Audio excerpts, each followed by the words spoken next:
dia, turma, tudo bem com vocês? A nossa aula hoje é de História e o assunto hoje é o Reino de Kush. Bem, o Reino de Kush, ele se situava na região que atualmente corresponde ao país do Sudão. Os Kushitas, eles estavam bem próximos do Egito e por isso tiveram muitas influências culturais egípcias. Vocês já ouviram falar sobre esse reino? Sabe algo sobre ele? De que forma as influências egípcias poderiam se manifestar na cultura cuxita? Então, a partir de agora, a gente vai falar sobre esses questionamentos e outros. Quem são os núbios e os cuxitas? Bem, a Núbia, chamada pelos egípcios de Kush, foi um reino da antiguidade africana que se formou com uma extensa região rica em recursos naturais, como ouro, cobre, ferro e pedras semi-preciosas. O reino de Kush, também conhecido como Antiga Núbia, foi um reino africano da antiguidade. Existiu aproximadamente entre 2000 a.C. e 350 d.C. Os núbios, após a ocupação egípcia, eles passaram a incorporar elementos da cultura do Egito. Assim, é provável que os núbios acreditassem que seus reis fossem divindades, assim como os faraós eram para os egípcios. Onde eles se localizavam? Teve início na região sudeste do continente africano, mais especificamente nos planaltos da Núbia, como eu falei, atual Sudão. A capital do reino ficava na cidade de Napata. A palavra Kush era o nome que os egípcios davam para a região da Núbia. A cidade de Kerma, a principal capital cuxita. Bem, foi o centro da civilização núbia, ou cuxita, entre aproximadamente 2400 a.C. e 1570 a.C., construída em terras irrigadas e férteis, graças também, como vários outros reinos, ao canal do Rio Nilo. A cidade era protegida com mais de 100 mil metros de altura. Lá viviam reis e altos funcionários ligados à família real. E o crescimento do reino de Kush ele foi interrompido com a invasão egípcia.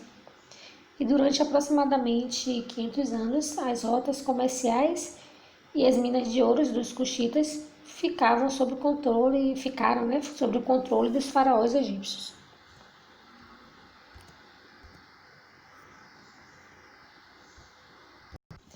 A religião núbia. Os núbios, eles acreditavam em um panteão em diversos deuses, eles eram politeístas e tinham em Apedemé, que era a divindade de grande importância para eles, para os núbios. Eles também eram cultuados pelos egípcios, e aí essa imagem é a imagem de escultura no templo de Leão. A cidade de Napata, a nova capital de Cuxita. Aproximadamente no ano de 3100 a.C., os egípcios dominaram Kush. Inúmeras influências egípcias sobre os núbios, o costume de enterrar os mortos, segundo o ritual egípcio. E Napata, os reis núbios, eles erguiam estátuas, pequenas pirâmides e palácios, além de templos dedicados aos deuses. A capital, Cuxita, deslocou-se para a cidade de Mereó no século VI a.C. E aí ela se deslocou-se mais ao sul. E agora a gente vai começar a falar um pouquinho sobre a cidade de Mereó. A cidade de Mereó, ela foi a última capital do reino Kush. Mereó foi uma das principais cidades do reino Kush também, e uma de suas principais características mais marcantes foi a presença de Candaces, mulheres que ocupavam posições de poder. Tornou-se grande polo de produtos vindos da África. As mulheres da família real tinham muito poder em Mereó.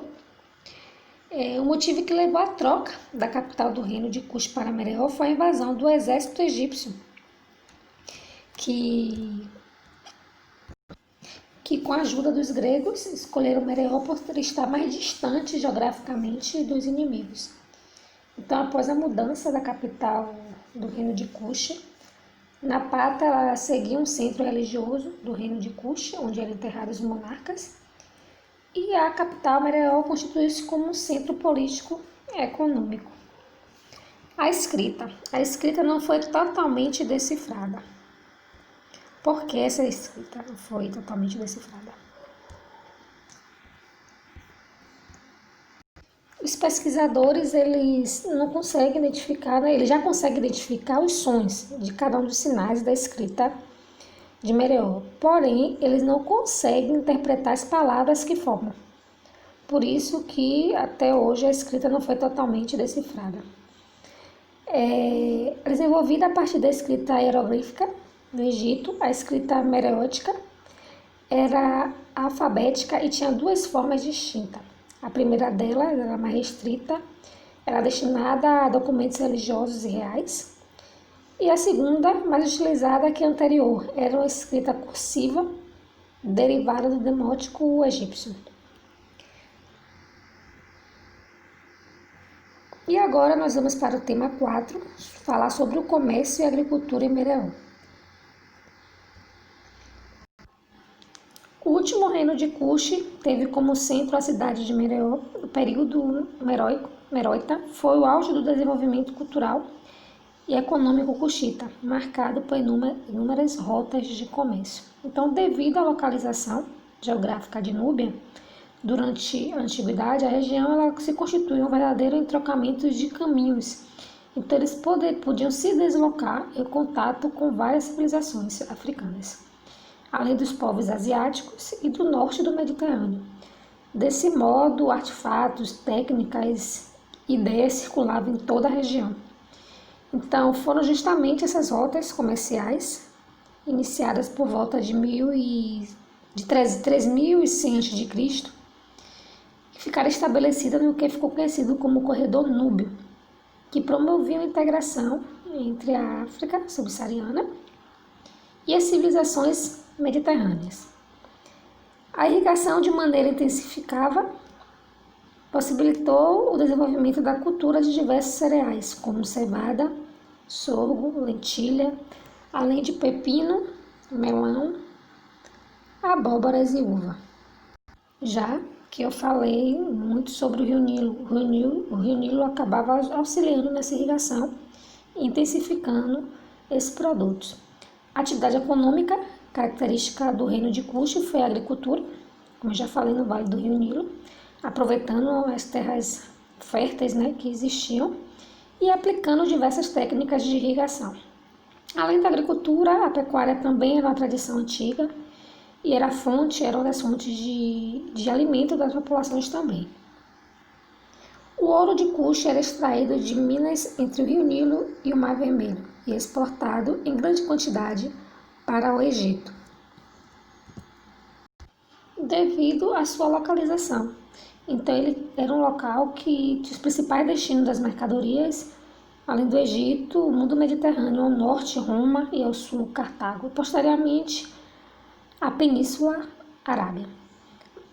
Mereó começou a entrar em decadência econômica com a crise do Império Romano por volta do século V. Os últimos anos, né, do reino Kush, do auge mereótico, coincide com esse declínio e acabou diminuindo progressivamente a demanda estrangeira pelos artigos africanos, exóticos e de luxo, já que era um local que possuía também, né, tinha uma riqueza muito grande. Até a próxima aula, espero que tenham compreendido. Qualquer dúvida, sinaliza por gentileza por e-mail.